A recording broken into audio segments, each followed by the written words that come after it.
Hello everyone, welcome to solitude education.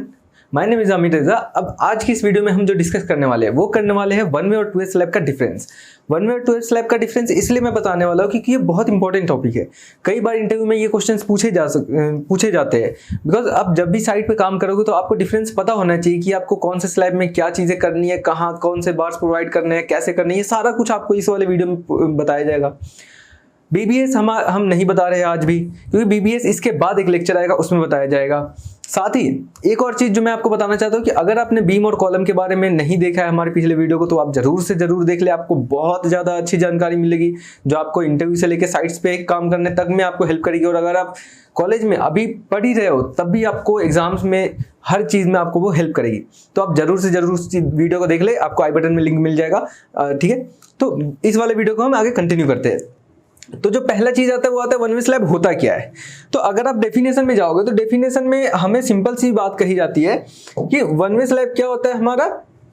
अगर किसी भी स्लैब का, अगर मान लो हमारे पास ये वाला है L और ये वाला है हमारे पास W, ठीक है, आप डायरेक्शन स्विच भी कर सकते हो, ये कोई मतलब ऐसा फिक्स नहीं कि यही डायरेक्शन हो। अगर हमारे पास ये L है और ये W है तो वन वे स्लैब की डेफिनेशन होती है कि अगर हमारी L by W ratio is greater than और इक्वल टू, ये ग्रेटर देन और ये इक्वल टू, ग्रेटर देन और इक्वल टू 2 हो जाए तो वो हमारा क्या हो जाएगा, वो हो जाएगा हमारा वन वे स्लैब। ओके, अब वन वे स्लैब हमारा हो गया। ठीक है, अगर हम एग्जांपल के थ्रू समझे तो अगर मैंने मान लिया कि ये हमारा L कितना है, हमारा L है 10 मीटर का, ठीक है, हमारा W कितना है 2 मीटर का है, तो हमारा L बाई W की रेशियो कितना आ जाएगा, L बाई W रेशियो आ जाएगा 10/2, यानी कि 5 मीटर का आ जाएगा, यानी 5 आ जाएगा, मीटर भी नहीं, मीटर से मीटर कट जाएगा तो 5 आएगा। तो जब 5 आएगा तो 5 हमारा क्या हुआ, ये ग्रेटर देन 2 है तो क्या होगा हमारे पास वन वे स्लैब। ठीक है, ये हो गया हमारा वन वे स्लैब, इसको डेफिनेशन के थ्रू समझना। अब हम आगे बढ़ेंगे तो हमारे पास क्या है, टू वे स्लैब है। ठीक है, तो टू वे स्लैब में क्या होता है कि अगर हमारा ये मान लो हमारे पास क्या है L, ये क्या है W, तो टू वे स्लैब के डेफिनेशन में था कि अगर हमारा L by W ratio, length upon width ratio is less than 2, okay, तो क्या होगा, ये हमारा टू वे स्लैब हो जाएगा। ओके, अगर हमारा लेंथ बाई विड्थ को डिवाइड करेंगे तो अगर उसकी वैल्यू लेस देन 2 आ रही है तो वो क्या होगा, हमारी टू वे स्लैब हो जाएगी। ठीक है, अब अगर इसको हम एक एग्जांपल के थ्रू समझे तो अगर हमारी लेंथ कितनी हो जाए 10 मीटर ही मानते हैं, लेकिन विड्थ कितनी हो जाएगी 4 मीटर नहीं 6 मीटर मान लेते हैं। ओके, तो 10/6 करेंगे तो कितना आएगा हमारे पास 1.6, उसके बाद 1.6 समथिंग आएगा। तो ये आप देख लेना। ठीक है, तो कहने का मतलब ये 2 से कम आया तो क्या हुआ हमारा, वो हो गया हमारा टू वे स्लैब। ओके, ये चीज आपको समझ में आई। अब आगे बढ़ते हैं। अब अगर डिफ्लेक्शन की बात करें तो डिफ्लेक्शन की बात करें अगर हम, तो डिफ्लेक्शन कब आता है, जब लोड अप्लाई होगा। तो कहने का मतलब ये कि अगर इस पे हम लोड अप्लाई करेंगे वन वे स्लैब पे, ठीक है, तो डिफ्लेक्शन किस डायरेक्शन में आएगा, सिर्फ एक ही डायरेक्शन में आएगा। और डिफ्लेक्शन किस डायरेक्शन में आएगा, डिफ्लेक्शन हमारा आएगा हमेशा लॉन्गर स्पान में। ठीक है, ये आपको ध्यान रखना है, डिफ्लेक्शन लॉन्गर स्पान में आता है। यहाँ पे टू वे स्लैब में क्या होता है, डिफ्लेक्शन हमारा बोथ स्पान में आता है।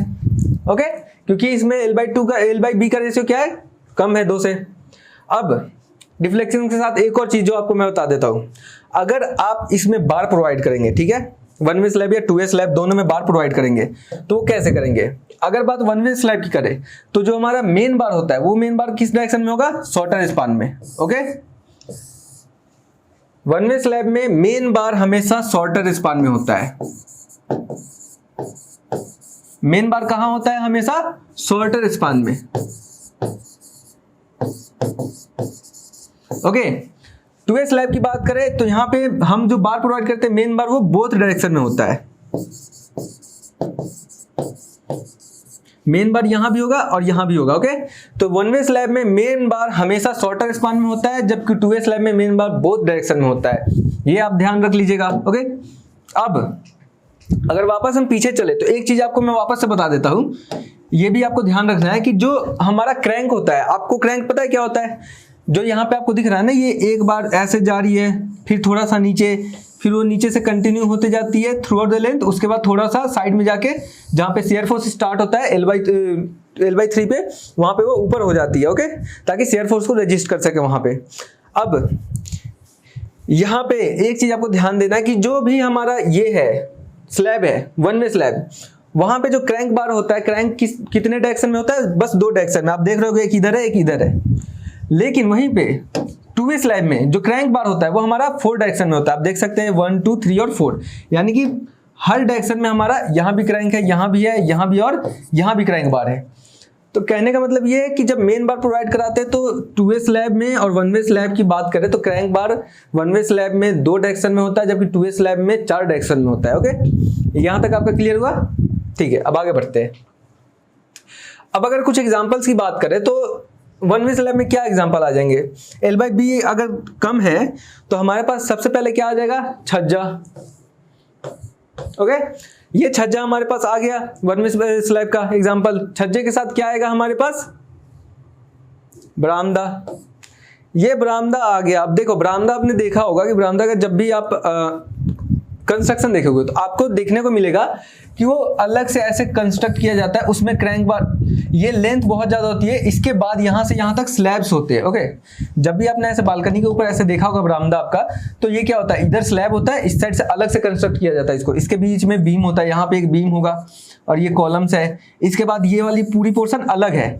जब पूरी पोर्शन अलग होगी तो क्या होगा हमारे पास, ये अलग से डिजाइन किया जाता है। तो ये वापस से वही मतलब वन वे स्लैब के जैसे डिजाइन होता है। ओके, अब टू वे स्लैब की एग्जांपल देखने की कोई जरूरत नहीं। हम अगर नॉर्मली अपना छत भी देखें तो वो भी टू वे स्लैब का ही एग्जांपल है, ऐसा कुछ वो नहीं। आप किसी भी जगह बैठ के देख रहे हो, आप छत को देख लो, सिंपली वो टू वे स्लैब का एग्जांपल है। वन वे स्लैब का एग्जांपल इसलिए देना जरूरी था क्योंकि बहुत सारे लोगों को वन वे स्लैब का समझ नहीं आता, वो नॉर्मली बीम को ही वन वे स्लैब समझ लेते हैं, जो कि किसी हद तक सही है, लेकिन वो एकदम परफेक्ट एग्जाम्पल नहीं। परफेक्ट एग्जाम्पल क्या है हमारे पास, छज्जा और हमारी बरामदा। ओके, अब सपोर्ट्स की बात कर लेते हैं हम कि सपोर्ट्स कितने आएंगे। ओके,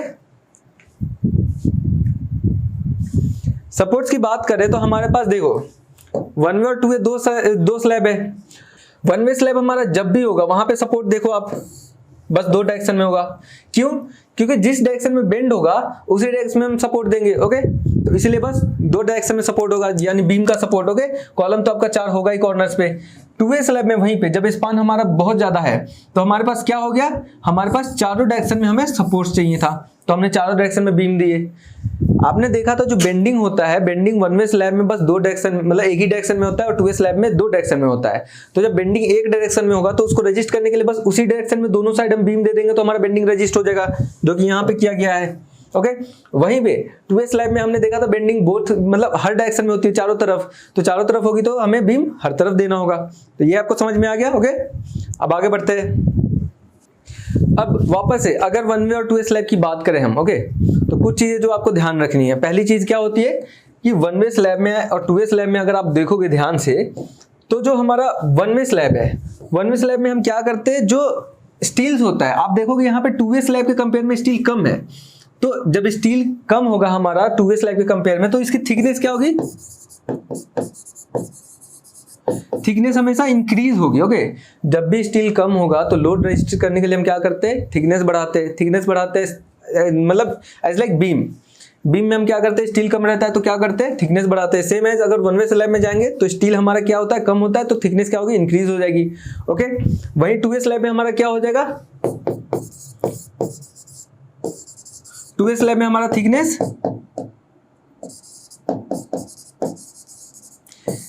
कम होगी किसके कंपेयर में, वन वे स्लैब के कंपेयर में। ओके, वन वे स्लैब के कंपेयर में टू वे स्लैब में थिकनेस कम होती है, ये बात हम आपको हमेशा ध्यान रखनी है। ओके, एक और चीज अगर हम बात करें नॉर्मली कि हमारी कितनी मतलब एक प्रॉपर वो तो होगा कि हाँ कितने भाई इकोनॉमिकल बनाने के लिए वन वे और टू वे स्लैब का कितना लेंथ ले सकते हैं, विड्थ ले सकते हैं, ये सब। तो जहां भी वन वे स्लैब की बात आती है, ठीक है, वन वे स्लैब की बात आती है तो आपको एक चीज याद रखनी है कि 3.6 मीटर लेंथ तक अगर कोई भी वन वे स्लैब कंस्ट्रक्ट कर रहे तो वो इकोनॉमिकल सेक्शन में आएगा। ओके, जब भी हम स्लैब को कास्ट करते हैं यानी कि वन वे स्लैब कास्ट करेंगे तो अगर उसकी लेंथ 3.6 मीटर है और L/2B रेशियो मतलब ग्रेटर देन 2 है तो हमारा क्या होगा, वो इकोनॉमिकल सेक्शन रहेगा। इकोनॉमिकल सेक्शन क्यों इंपॉर्टेंट है, क्योंकि हम कोई भी कंस्ट्रक्शन करते हैं तो उसमें इकोनॉमी सबसे मेजर रोल प्ले करती है। ओके, सो इसलिए वो क्या होगा, इकोनॉमिकल होगा। अगर वही बात हम टू वे स्लैब की करें, टू वे स्लैब की करें तो इसमें सेक्शन कई लोग कहते हैं कि 6 मीटर बाई 6 मीटर का भी हमारा इकोनॉमिकल होता है। कई जगहों पे लोग क्या करते हैं, साइड्स पे 4 मीटर बाई 4 मीटर का ही इकोनॉमिकल सेक्शन मानते हैं। तो नॉर्मली लोग क्या करते हैं, ज्यादातर प्रेफरेंस 6 मीटर को देते हैं। ओके, तो अगर 6 मीटर बाई 6 मीटर का है तो क्या होगा, हमारा इकोनॉमिकल सेक्शन होगा। तो आपको एक चीज हमेशा याद रखनी है सिविल इंजीनियरिंग के डिजाइनिंग के सेक्शन में या किसी भी सेक्शन में, कि सिविल इंजीनियर की सबसे पहली चीज होती है, एक तो होती है स्ट्रेंथ, दूसरी होती है इकोनॉमी। इकोनॉमी बहुत मेजर रोल प्ले करती है, अदरवाइज हमारे पास स्ट्रेंथ गेन करने के और भी तरीके हैं, लेकिन क्या होता है हम हर चीज को इकोनॉमी के थ्रू देखते हैं तो उससे क्या होता है हमें इनोवेशन करने का एक मौका मिलता है, ताकि हम नए नए मटेरियल्स ला सके, नए नए आइडियाज ला सके। उससे क्या होता है, इनोवेशन भी होता है, इकोनॉमी भी हमारी बचती है। तो ये सारी बातें आपको ध्यान रखनी है कि इकोनॉमी को आपको कंसीडर करके चलना ही चलना है, जैसा कि हमने यहाँ किया था।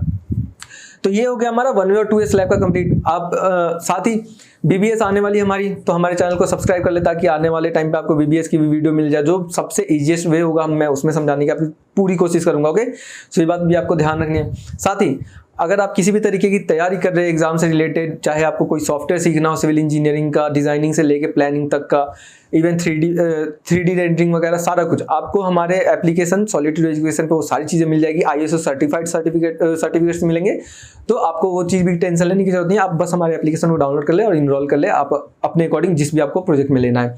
ओके, तो मिलते हैं नेक्स्ट वीडियो में। Till then, thank you, bye.